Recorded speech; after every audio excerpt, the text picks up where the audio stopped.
रहा है खोखला। कौन है जो रच रहा है भारत के खिलाफ आतंकवाद की साजिश? अब होगा हर अपराधी बेनकाब।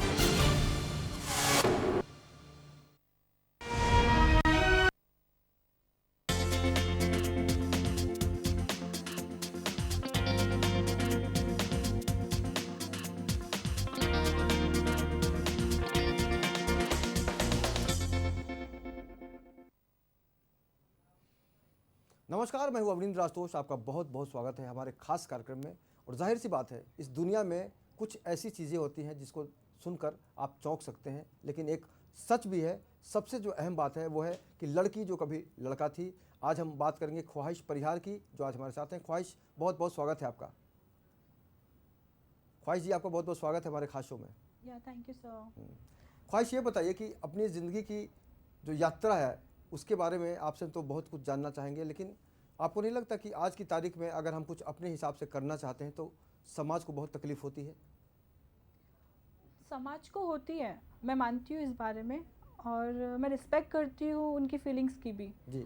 बट अगर जो इंसान एक तकलीफ से गुजर रहा है तो मैं ये बोलना चाहूँगी कि उस समाज में जो लोग रह रहे हैं उस इंसान की तकलीफ को भी समझें। बिल्कुल। कि वो किस दौर से गुजर रहा है या गुजर रही है। हाँ हाँ। अगर आपसे हम ये जानना चाहें कि आपने ख्वाहिश परिहार नाम है इनका, और ख्वाहिश परिहार का मतलब ही होता है, इनका जो मतलब है, इनके अंदर बहुत सारी इच्छाएं हैं, ख्वाहिश हैं। ख्वाहिश, ये बताइए कि जब आपने ये जो नाम है ये किसने दिया आपको ख्वाहिश? सर मैं ये बताना चाहूँगी कि ख्वाहिश नाम मुझे किसी ने नहीं दिया, क्योंकि मेरे पास किसी का सपोर्ट नहीं था जी। ना मेरे पेरेंट्स का था उस वक्त, ना मेरे दोस्तों का था, और ना किसी और का नहीं था। मैं बहुत मतलब रास्ते से निकल के एक बीच रास्ते में खड़ी थी। जी। जब एक जी। छोटा सा एग्जांपल है, मैं एक कॉलोनी से निकल रही थी। हाँ। तो उस कॉलोनी के एक पार्लर था, उस पार्लर में नाम था ख्वाहिश पार्लर। जी। वेरी फनी चीज़ है ये, हाँ। मैं बताना चाहूँगी। बट जब वो मैंने पढ़ा तो अंदर से एक फीलिंग आई कि ख्वाहिश जो नाम है वो, मैंने जब लफ्ज़ पे बोला तो मुझे लगा कि ये नाम मेरी लाइफ पे सूट करता है। जी। तो मैंने जब से सोच लिया कि जिस दिन मैं अपना मकसद में पूरी हो जाऊंगी तो मैं अपना नाम ज़रूर ख्वाहिश रखूंगी। तो ऑलमोस्ट जब मेरा ऑपरेशन हुआ था उससे कुछ टाइम पहले से मैं अपने आप को सबको बोलने लगी कि मुझे ख्वाहिश नाम से ही बोला जाए। तो मेरे जो फ्रेंड्स लोग थे, जब मैं मुंबई शिफ्ट हुई तो मुझे यहाँ पे जब मैं न्यू आई यहाँ पे, तब मेरा ऑपरेशन नहीं हुआ था। तो मैंने यहाँ पे सबको अपना एक ही नाम बताया कि ख्वाहिश मेरा नाम है। तो यहाँ से मुझे लोग जानने लगे कि ख्वाहिश हूँ मैं। और वो पूरी ख्वाहिश मैंने फिर 2012 में करी। ख्वाहिश, ये जब आपने ऑपरेशन कराया तो जाहिर सी बात है आपको उस समय सपोर्ट की ज़रूरत पड़ी होगी, चाहे वो दोस्त हो, रिश्तेदार हो। किस तरह के लोगों ने उस वक्त आपका सपोर्ट किया? सर देखो, सपोर्ट की बात करूँगी तो सपोर्ट तो मुझे किसी ने कभी किया नहीं था। ठीक है, किसी भी चीज़ से। जी। कई लोगों ने मुझे मिसगाइड भी किया, कई लोगों ने मुझे अच्छा रास्ता बताया, बट मैं कंफ्यूज हो जाती थी कभी कि मैं इस रास्ते जाऊँ या इस रास्ते जाऊँ। बिल्कुल। बट कभी ना कभी घर पे जब अकेले एक 4 दीवारों में जब सोती थी, मैं 4 दीवारों के अंदर जब सोती थी, मैं सोचती थी कि मेरे लिए क्या सही रहेगा और क्या गलत। तो जब मुझे एक ड्रीम आता था कि मुझे इस रास्ते जाना चाहिए, मैं जो सपने देखती थी, बस मैं वो आंखें बंद करके उस रास्ते पे निकल पड़ी। और ऊपर वाले ने मेरा साथ दिया। मेरी मम्मा का विल पावर मेरे साथ था। मेरी मम्मा से मैं हमेशा बात शेयर करती हूँ और करती थी, करती रहूँगी। तो मम्मा से गाइड लेती थी। मम्मा ने भी पहले सपोर्ट करना बंद किया, बट मम्मा एट लास्ट समझ गई कि मेरी फीलिंग्स क्या है, मैं क्या चाहती हूँ। और कुछ फ्रेंड्स थे जिन्होंने मुझे साथ दिया। माँ का सपोर्ट बहुत बड़ा सपोर्ट होता है। भगवान के बाद अगर इस दुनिया में कोई दर्जा हम देखते हैं या महसूस करते हैं, ख्वाहिश तो माँ ही होती है। जी बराबर, माँ जैसा कोई नहीं हो सकता। अगर माँ नहीं है तो कुछ भी नहीं है मेरी नज़र में। और उन्होंने मुझे, उनकी विल पावर से ही मैं आज यहाँ तक बैठी हूँ। आपके घर परिवार में कितने सदस्य थे और कैसा व्यवहार था बचपन से, अगर हम आपके बारे में जानना चाहें तो? मेरे घर में 2 भाई हैं मुझसे बड़े, और मॉम डैड हैं, और मैं सबसे छोटी थी। तो 2 भाई लोग मेरे से बहुत गैप में हैं, मतलब 8 साल बड़े हैं, एक 7 ईयर्स बड़े। तो वो भैया लोगों को नहीं पसंद था कि मैं इस तरीके से रहूं। उनको बहुत कराने में अक्सर एक ठसक होती है, एटीट्यूड होता है। आपको उसका कहीं ना कहीं से खामियाजा भुगतना पड़ा। जी बराबर, जब मैं बता रही हूँ, मैं 2007 तक ऑलमोस्ट मैंने बहुत प्रॉब्लम फेस किया है घर वालों का। मारना, पीटना, डांटना, टॉर्चर, इधर नहीं जाना, उधर नहीं जाना, ये सब। तो मैंने बहुत फेस किया। मेरे भाई लोग मुझे बोलते थे कि ऐसा नहीं रहना, हम लोग राजपूत हैं, तेरी वजह से हमें प्रॉब्लम फेस करना पड़ता है, लोग हमें ताने मारते हैं। मॉम डैड बोलते हैं कि हम लोगों को समाज में बोलते हैं, शादी में जाते हैं तो तेरे बारे में ऐसा बोलते हैं। मैं शादी में भी जा सकती थी, मतलब मेरे पे ऐसा हो गया था कि ऑलमोस्ट मेरी चाल ढाल सब एक लड़की जैसा होने लग गया था। कुदरती तौर पर आपने जब भी हो संभाला, आपने अपने आप को लड़की महसूस किया, जी। है ना? उस समय बाकी अगर हम आसपास के समाज की बात करें तो उनका किस तरह का रिएक्शन होता था आपको? क्या आपके ऊपर फप्तियाँ कसते थे या फिर कमेंट करते थे या फिर कुछ जरूर। ऐसा करते थे जिससे आपके अंदर का जो इंसान है वो बहुत दुखी हो जाता था? जी हाँ, बराबर। अड़ोस पड़ोस के लोग तो बहुत ताने मारते थे। जब मैं छोटी थी तो मैं एक लेडीज़ के कपड़े पहन के डांस करती थी स्कूल फंक्शन में, या जी। कोई भी कॉलोनी में फंक्शन होता था, डांडिया का जो भी रहता है, गरबा का, तो मैं करती थी। तब तक तो कुछ नहीं था। जब मैं थोड़ा मैच्योर होने लगी, मतलब 6 तक आई, तब लोगों के कमेंट्स चालू हो गए। क्लास में लड़के मुझे चिढ़ाने लग गए थे, फ्रेंड्स चिढ़ाने लग गए थे, कोई ना कोई कुछ ना कुछ कमेंट मारता, तो बहुत तकलीफ होती थी मुझे। बिल्कुल, बिल्कुल। कोई क्या बोलता था, कोई क्या बोलता था, तो आपको मैं बता नहीं सकती। कोई छक्का बोलता था, कोई हिजड़ा बोलता था, बट आप ये कर रहे हो तो इसका मतलब ये नहीं है कि आप छक्के हो या मतलब दिल की हिजड़े हो। भावनाओं को समझने वाला कोई दोस्त नहीं मिला आज तक आपको? नहीं, मुझे अभी तक कोई ऐसा नहीं मिला। आने वाले दिनों में जिस तरह से मुंबई की जो महफिलें सजती हैं उसमें सबसे जो अहम है उसमें एक बॉलीवुड भी है। हाँ जी। बॉलीवुड से भी आपका जुड़ाव हो चुका है। जी। इसमें आप राजस्थानी फिल्म कर चुके हैं, लीड कर चुकी हैं, उसका अनुभव बताइए कि कैसा रहा, कैसे वो फिल्म मिली आपको? जी, वो मेरा एक लक कह सकते हैं आप, या मैंने कुछ अच्छे कर्म किए हैं जो मैं वहाँ तक पहुँच रही हूँ। और ठीक है, मुझे इस इंडस्ट्री से काफ़ी लोग मिले हैं जिससे मुझे थोड़ा बहुत सपोर्ट और अच्छा लिंक्स मिल रहे हैं।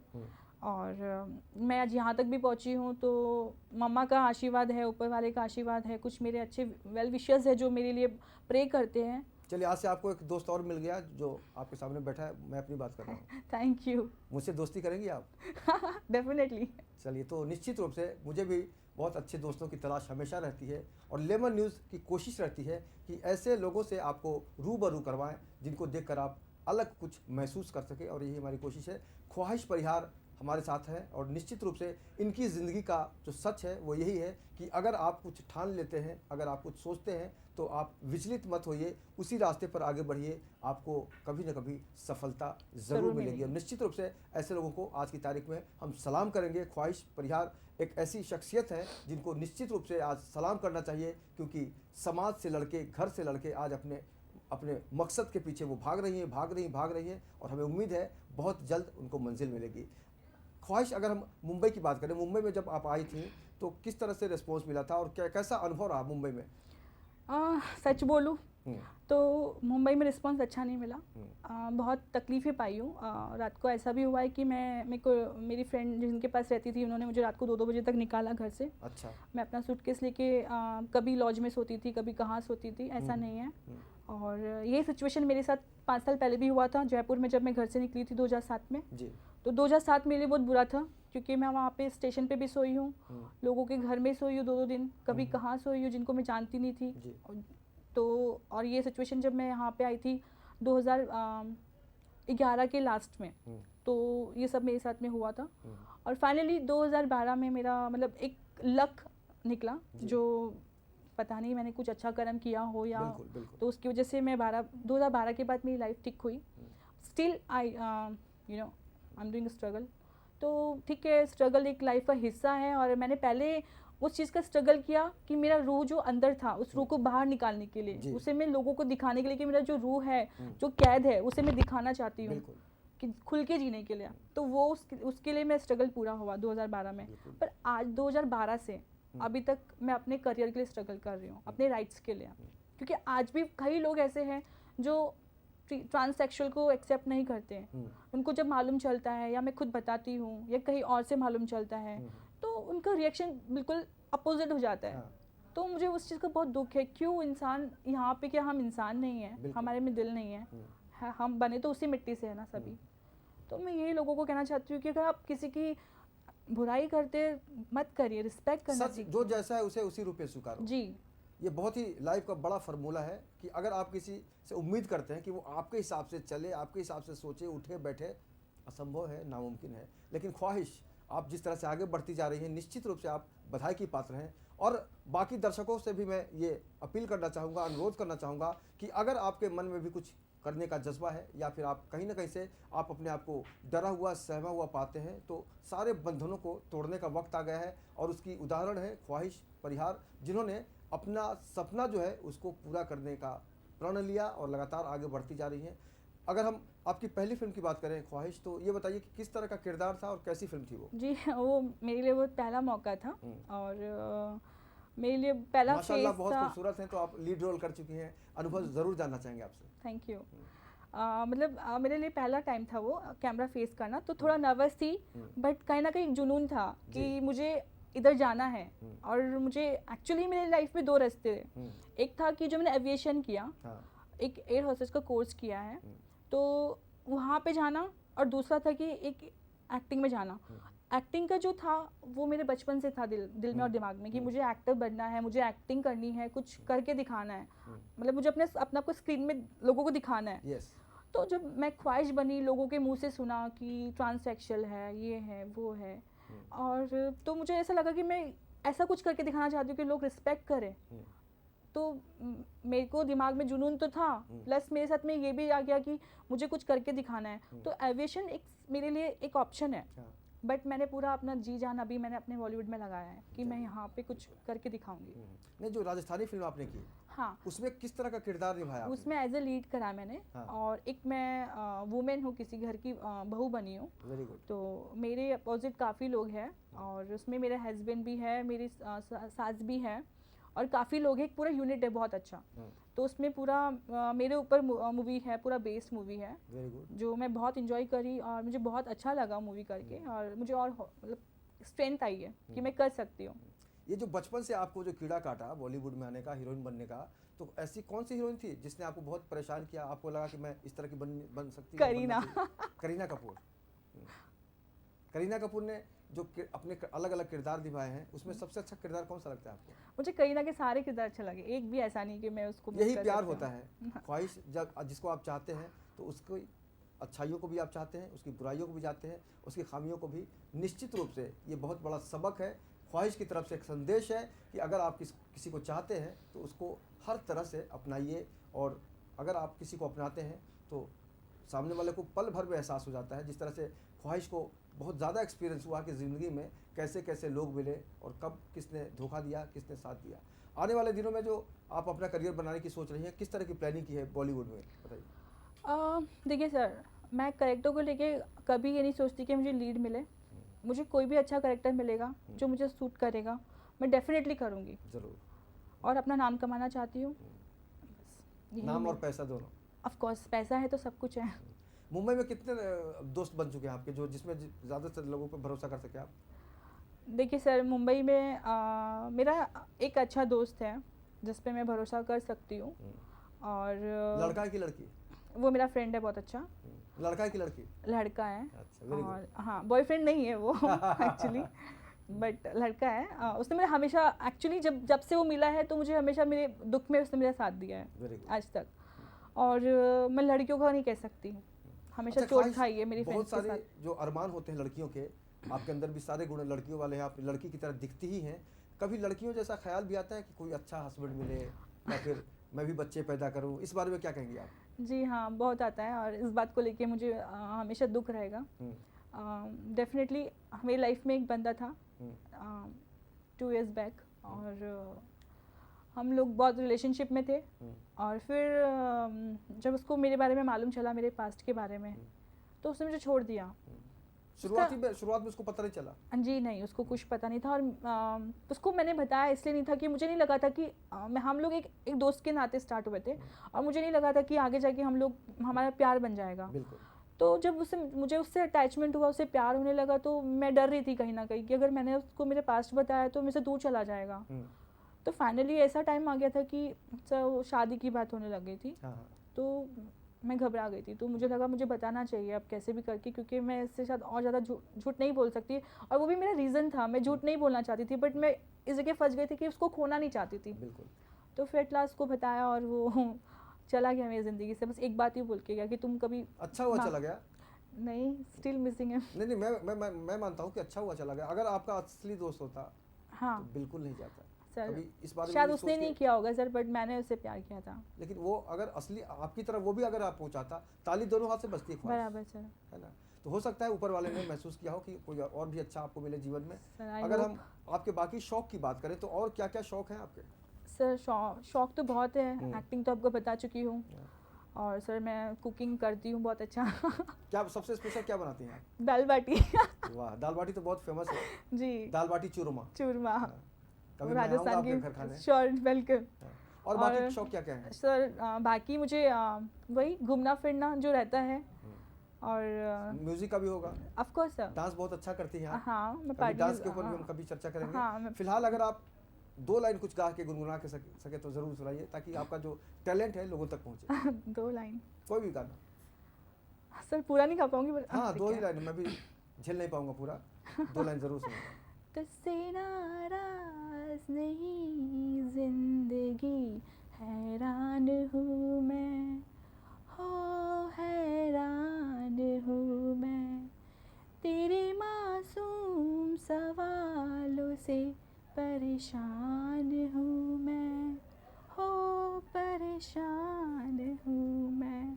तो वाकई ज़िंदगी कई सवाल खड़े करती है और ज़िंदगी इम्तिहान लेती है। ख्वाहिश, आपने अपनी पढ़ाई लिखाई के बारे में कुछ बताया नहीं अब तक। मैं जानना चाहूँ कि पढ़ाई लिखाई कैसी रही आपकी? सर पढ़ाई लिखाई ऐसी रही थी कि जब मैं घर से निकली थी तो मेरा 10th हुआ था, और फिर 11th मैंने हाफ करके छोड़ दी थी, क्योंकि वापस कुछ रीज़न से घर पे आई 11th का आधी छोड़ के। मेरे घर मतलब की उतनी सिचुएशन। शिक्षा आपने पा ली है जिसकी ज़रूरत होती है जी ज़िंदगी हाँ, में। मैं अभी BBA 3rd सेम कर रही हूँ, हाँ। और वापस पढ़ाई चालू किया था जब मेरा मुंबई आने के बाद। आप तो एयर होस्टेस बनने का भी कोर्स कर चुकी हैं। जी उस बारे में ख्याल कैसे आया कि एयर होस्टेस, जिस तरह से हीरोइन का सपना बचपन से देखा था आपने, हाँ जी। वो ख्याल कब आया कि एयर होस्टेस भी मुझे मैं बन सकती हूँ? या जिस तरह सर से आपने एक्चुअली training जहाँ से मैंने BBA का फॉर्म भरा था तो वहाँ पे ये ऑप्शनल में था, वहाँ पे एक डिग्री था कि आप एविएशन का था, हॉस्पिटलिटी था, तो मुझे लगा कि मेरे को करना चाहिए कुछ हटके, और लाइफ में हर चीज़ करनी चाहिए।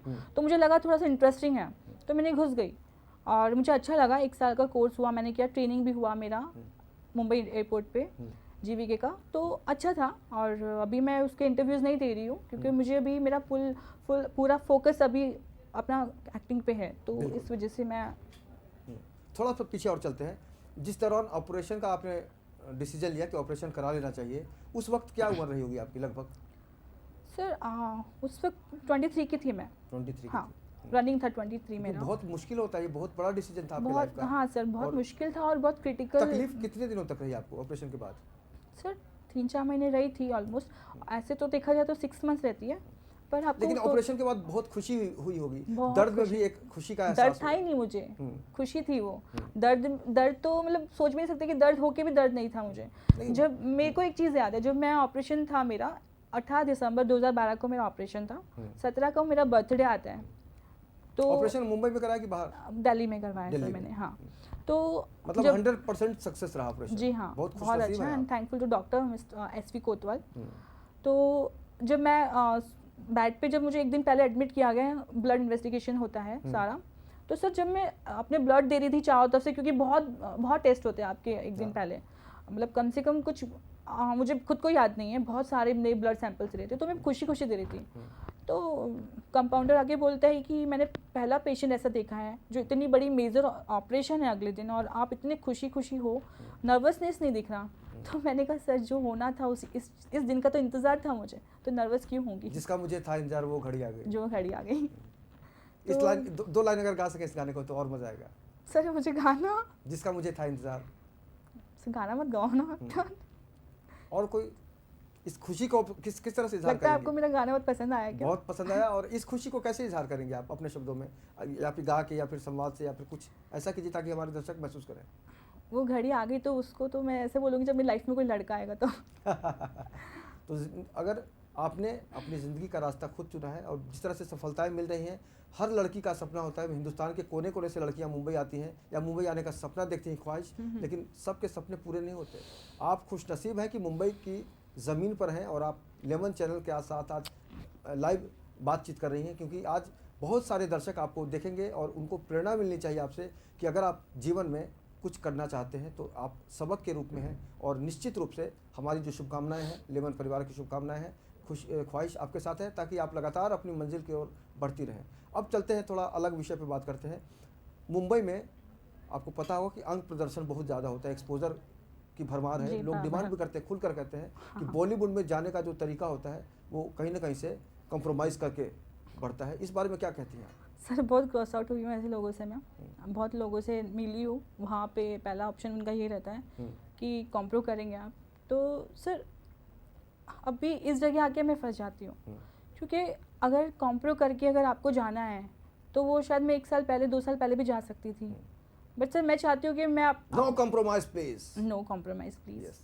तो तो, मैं हाँ। चाहती हूँ कि मैं अपने ताकत से, अपने हुनर से जाना चाहती हूँ, उनको कुछ दिखा के जाना चाहती हूँ कि मेरे में कुछ टैलेंट है Very good. जो मैं दिखाना चाहती हूँ, और मुझे समझो, मुझे समझने की कोशिश करो, क्योंकि सीधी सी बात है। इस दुनिया में करोड़ों लड़कियाँ कितनी इस इंडस्ट्री में होगी, पर मैं मानती हूँ कि मैं सबसे हटके हूँ, क्योंकि मैंने उस काबिल बनाया अपने आप को, क्योंकि मैंने दो आप टूट भी सकती थी, बिखर भी सकती थी, सर मैं लेकिन टूट आपने खुद जाती को हूँ संभाल के रखा है, बहुत बड़ी बात है। हाँ सर, ऑफ कोर्स कभी कभी मेरे को लाइफ में अच्छा नहीं होता या कुछ सपोर्ट नहीं मिलता या कोई रास्ता नहीं दिखता तो मैं टूट जाती हूँ, बट स्टिल मैं अगले दिन फिर उठती हूँ कि नहीं, मुझे घिरना नहीं है, अभी बहुत है, मुझे अभी उठना है, करना है, क्योंकि मैं जब इतना बड़ा डिसीजन एक लड़के की लाइफ जीकर लड़की की ज़िंदगी में आई हूँ, तो वो उतना बड़ा डिफ़िकल्ट वे से निकल के यहाँ तक आई हूँ, तो मैं आगे भी जा सकती हूँ।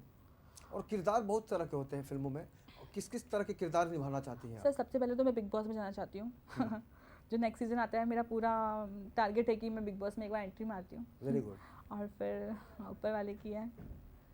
और सर किरदार तो मैं लीड ही करना चाहती हूँ, अगर मिलेगा तो डेफिनेटली अपना आपको उस तरह से और मेंटेन करूँगी जितना उस तरह से मेंटेन आपको प्लानिंग करनी होगी, उस तरह के लोगों से मिलना होगा, उस तरह से आपको आगे बढ़ना होगा ताकि आपका जो जज्बा है, आपकी जो सपने हैं वो पूरे हो सके। और असंभव कुछ भी नहीं दुनिया में। आप डॉन तो है नहीं कि आपको पकड़ने के लिए पुलिस के बारे में लोग कहा कि नामुमकिन है, डॉन को पकड़ना मुश्किल है, नामुमकिन है। आप अपने आप को अगर प्रमोट करना चाहती हैं तो सबसे पहले खुद पर भरोसा करना ही होगा आपको, क्योंकि आप अब तक अपने आप पर भरोसा करती आई हैं, और भरोसा जब टूटता है तो बहुत तकलीफ होती है, जिस तरह से आपका अनुभव रहा है। और इंसान का जो दिल होता है वो पत्थर का तो होता नहीं है, लेकिन कई बार अफसोस ये होता है, ख्वाहिश जरूर सुन के अफसोस होता है कि एक इंसान को मारने की कोशिश करता है, उसके सपनों को रौंदने की कोशिश करता है। जिस तरह से दोस्त बन के मिलते हैं बहुत सारे लोग और बाद में दुश्मन से भी गए गुजरे हो जाते हैं, ऐसे लोगों को आप क्या संदेश देना चाहेंगी जो आज की तारीख में दुश्मनों द्वारा जो दोस्त बन के दुश्मन बन जाते हैं, उनको क्या करना चाहिए?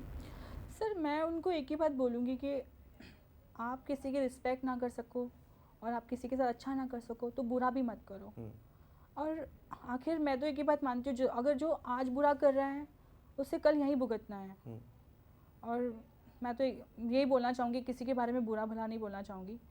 बस मेरी लाइफ में बहुत ऐसे सिचुएशंस और ऐसे फ्रेंड्स आए थे जिन्होंने मेरे पीठ पीछे छुरी मारी, मेरे साथ ही बुरा किया, जिनके साथ मैंने अच्छा किया।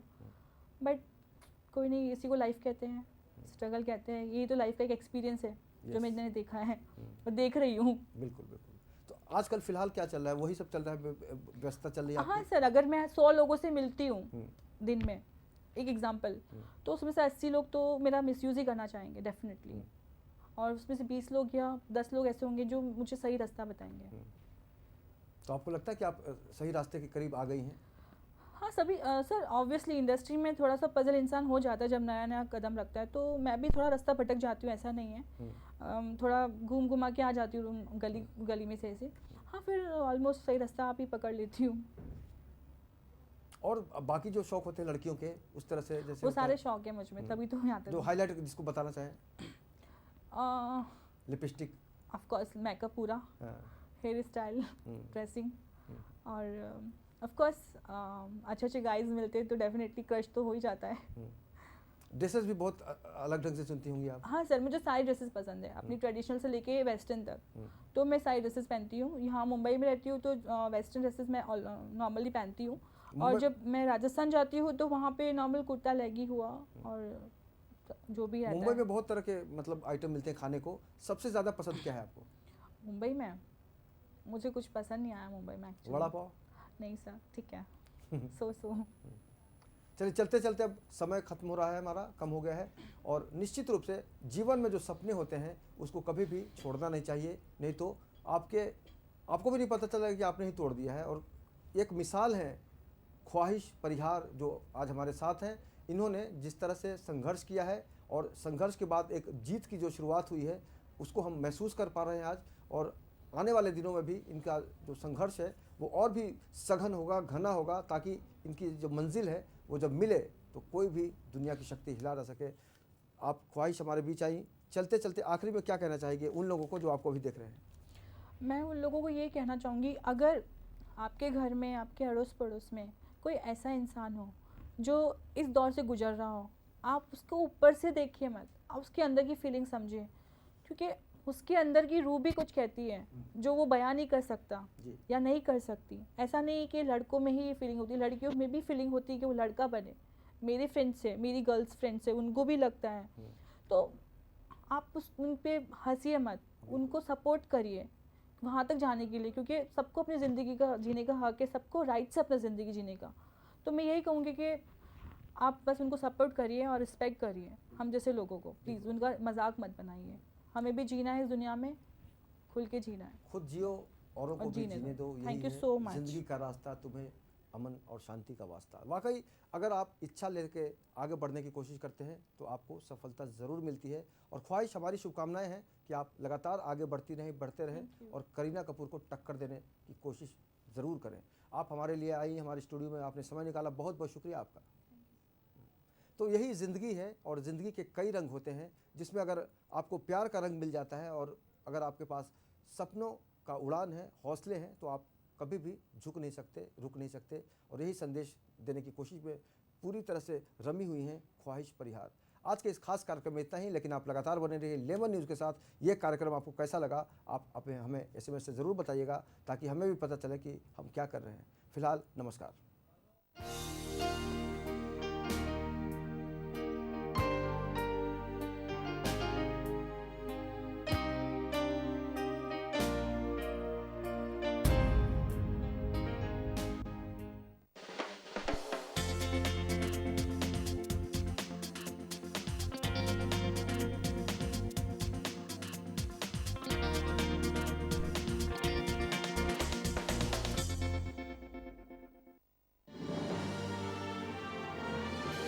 Global